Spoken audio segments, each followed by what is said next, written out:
Reka asubire ndabaha ikaze mwese nshuti banywanyi bacu mukunda kandi mugakurikira amakuru n'ibiganiro dutambutsa kuri sheni yanyu imwe rudende ya Isange TV, sheni ibashikiriza amakuru ndetse n'ibiganiro biba bigezweho kandi biba vyakura amatohoza mu rurimi rw'ikirundi. Reka asubire ndabaha ikaze mu makuru yacu yo kuri iyi saha, akaba ari amakuru cane cane araza gushimikira ku ngingo nkuru zikurikira. Mu gisata ca politike niho tugira dutangurire amakuru yacu na cane cane hagati y'umukuru w'umugambi CNDD-FDD Nyeniteka Reverien Ndikuriyo, umushikiranganji w'ikiga ca leta Alain Ndikumana ndetse n'umukuru w'igihugu c'u Burundi Evariste Ndayishimiye. Kuri ubu ngubu umushikiranganji w'ikiga ca leta Alain Ndikumana yatangaje ko isaha n'isaha amagara yiwe ashobora kumucika bivanye nuko hari benshi bariko baramuhiga kandi bashaka kumugandagura. Muri abo ngabo Reverien Ndikuriyo akaba ari kwisonga. Mbere kandi Reverien Ndikuriyo ari we ashigikiye ishirahamwe FOMI rijejwe gutunganya ifumbire. Ariko kandi Alain Ndikumana akavuga ko ivy'ifumbire bitakagombye kubazwa FOMI ahubwo byakagombye kubazwa leta, kuko FOMI yoba iriko irashaka kunyonora amatungo y'igihugu na cane cane kunyuruza amahera nk'uko Alain Ndikumana umushikiranganji w'ikiga ca leta yabigaragaje. Reverien Ndikuriyo mu majambo yashikirije ejo bundi yagaragazaga ko anegura cane ivyashizwe ahabona n'umushikiranganji w'ikiga ca leta. Ese bariko baribazwa mu bahinga mu vya politike, hariko haribazwa ese hagati ya Ndayishimiye ndetse n'umukuru w'umugambwe CNDD-FDD Nyeniteka Reverien Ndikuriyo, mbese ninde yoba atwara igihugu? Ese Reverien Ndikuriyo yoba agira ashire mu cobo uyu mushikiranganji w'ikiga ca leta? Ese Evariste Ndayishimiye aratabara uyu mushikiranganji nk'uko amakuru abishikiriza? Turaza kubwirwa ko mu kanya makuru yacu ku buryo bw'idonido turabire hamwe ku zimwe mu nkuru zimaze imisi zivurwa zashizwe ahabona. Turaza kandi no kunyarukira ku vyaraye bishikiye perezida wa Venezuela Nicolas Maduro ndetse n'umukenyezi wiwe, aho biriko biranoganurwa ko yoba yafashwe n'igisirikare ca leta zunze ubumwe za Amerika, ese nk'uko n'amakuru ku rubuga abishikiriza. Reka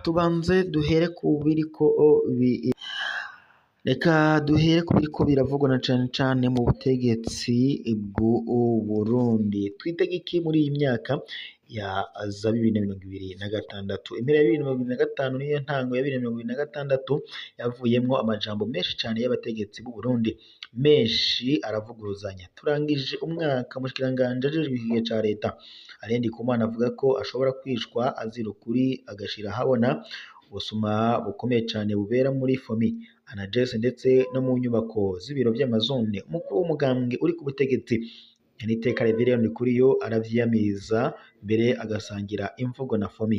Ni iki binyegeje muri iyi dosiye ya FOMI?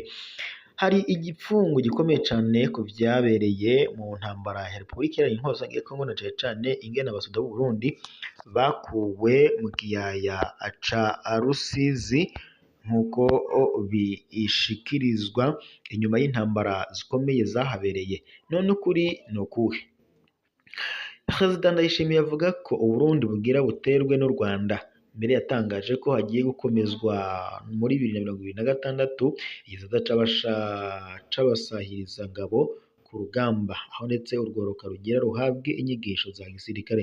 Umunyamabanga mukuru w'umugambwe uri ku butegetsi CNDD-FDD Nyeniteka Reverien Ndikuriyo avuga ko ibikoresho vyamaze gutangwa naho atamafoto ngo yavyo yashizwe ahabona. Perezida Ndayishimiye arizeza abarundi iterambere rizova mw'ishorwa ry'ubutare. Reverien Ndikuriyo we akizeza abarundi urukiza ruzova mu mavoka. Abasaba kwitega igitoro gikwiye muri 2029 ngo hamaze gushorwa amavoka ariko araterwa.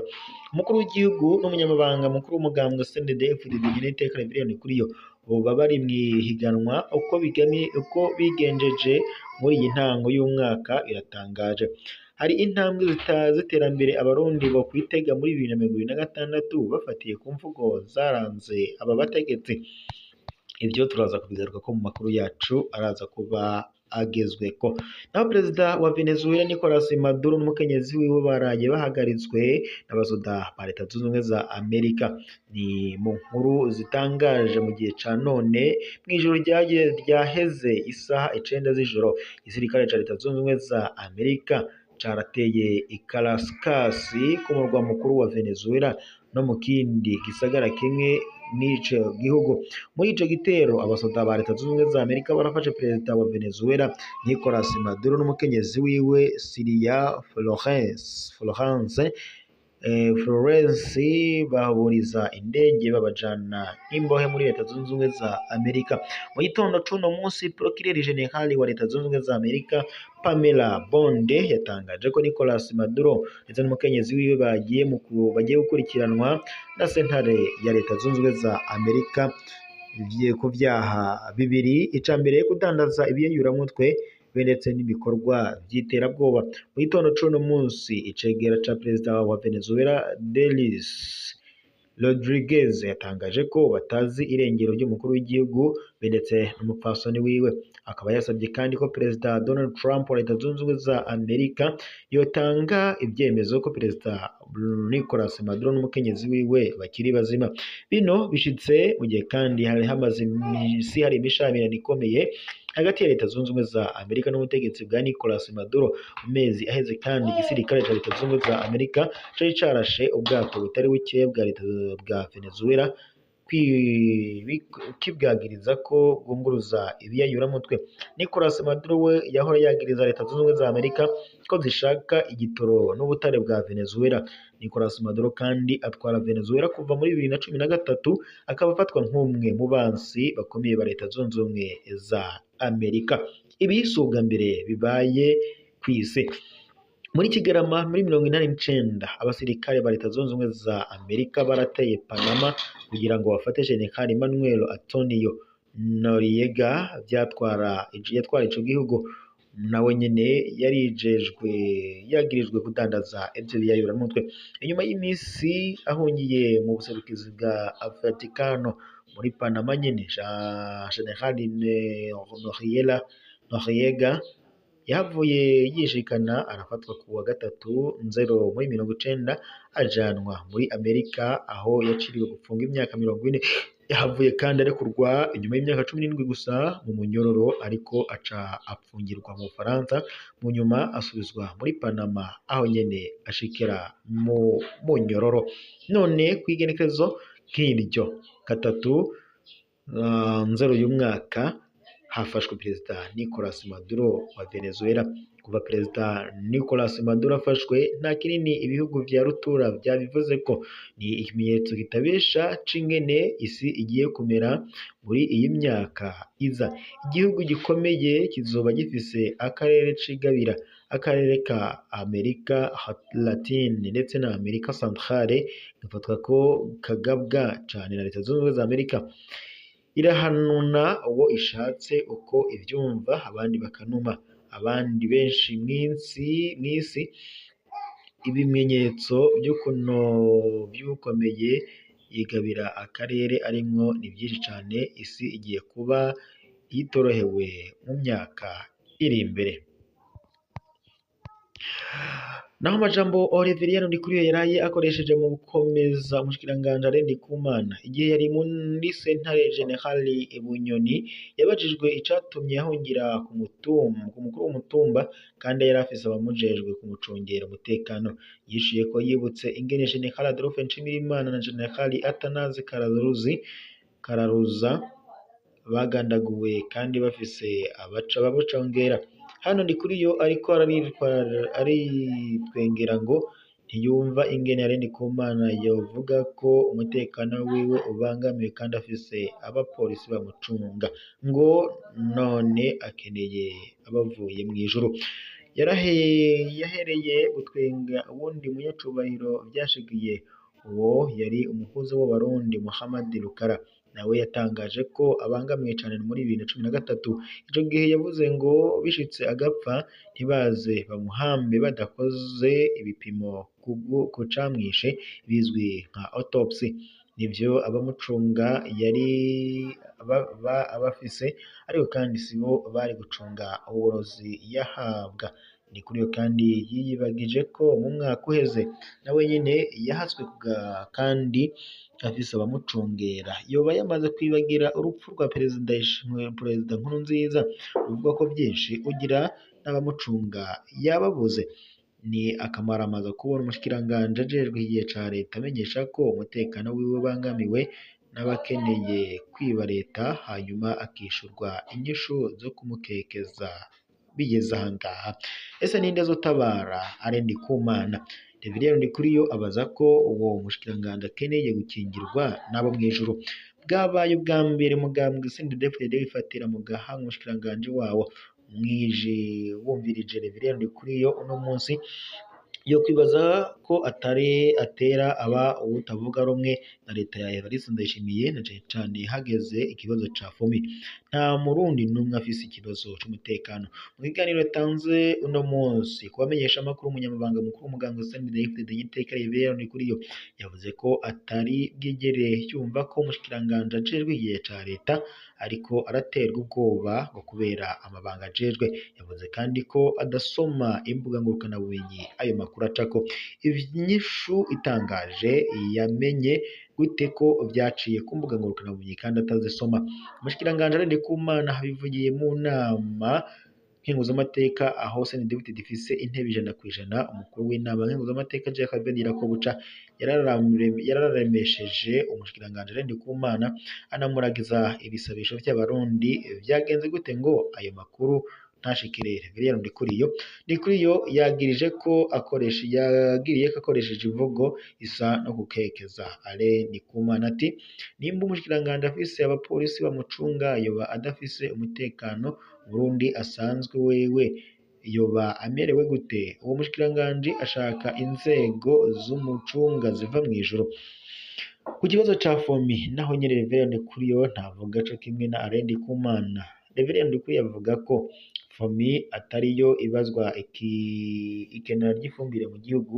Yavuze ko ico kibazwa ubushikiranganji bubijejwe. Kano rero Reverien Ndikuriyo asa n'uwuvuga nka FOMI, iryo shirahamwe ryagirije umushikiranganji Alain Ndikumana akavuga ivyo atazi ko yoja kubaza ubushikiranganji bubijejwe. Ndikuriyo asa kandi n'uwerekana ko leta ya Ndayishimiye ariyo iri mw'ikosa kubona ibintu bitameze neza.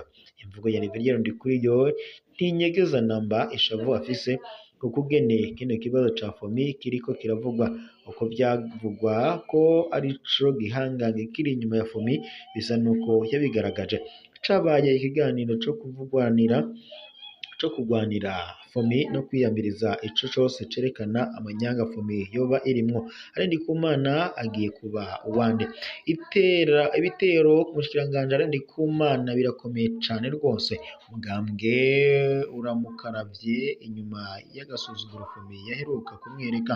Mu majambo Perezida Ndayishimiye yavuze muri iyi minsi ntaho yigeze yerekana ko ari kumwe n'umushikiranganji wiwe Alain Ndikumana.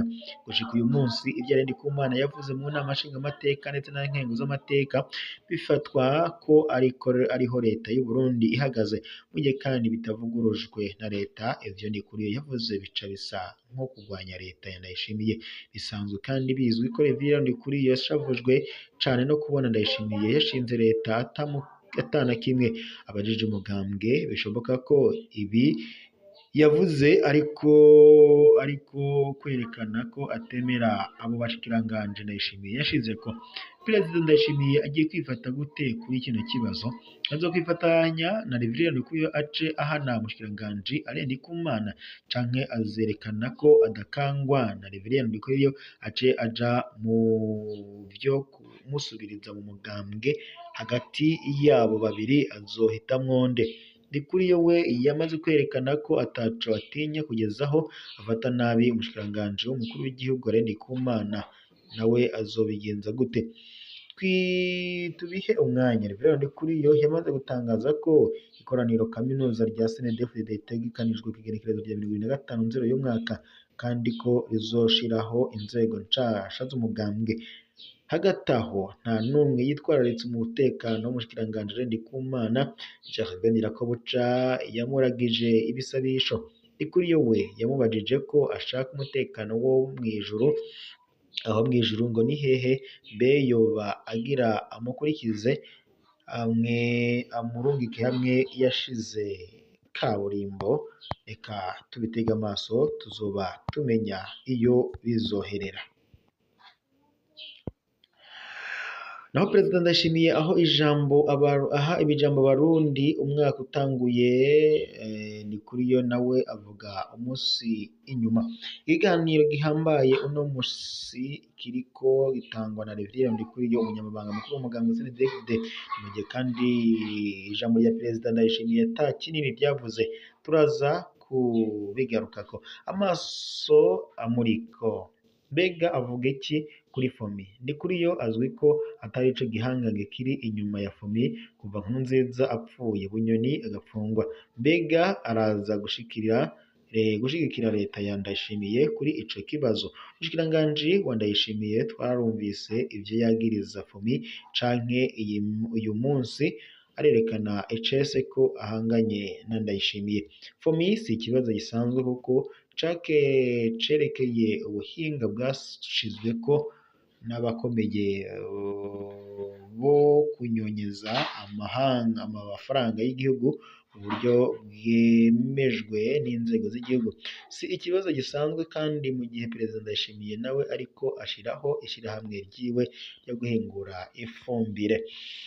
FOMI ni hamwe bavuga inzovu zibiri zigwanira, mbega ubwatsi nibwo bugiye kuhasigara canke inzovu imwe igiye kuvamwo? Ndikumana azohakura agatwe. Ndikuriyo yoba yiteguriye guhangana na Ndayishimiye no ku rubuga rwa politike 2027 iriko iramota. Mace yoba itanguye. Ikiboneka co Perezida aravuga akavuguruzwa. Reka rero tuvyitege turabe aho bizoherera ku butegetsi bwa Ndayishimiye.